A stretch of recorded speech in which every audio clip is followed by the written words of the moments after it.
Panel of the vending machine. Here you can add your machine. Then here you can add your product ID, name, price, image and additional price. After that, here you can check your inventory, select machine ID, select coil, product ID or update product quantity. After that,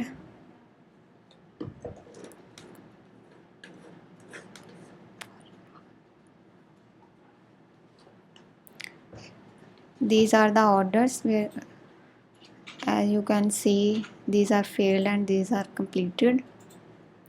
And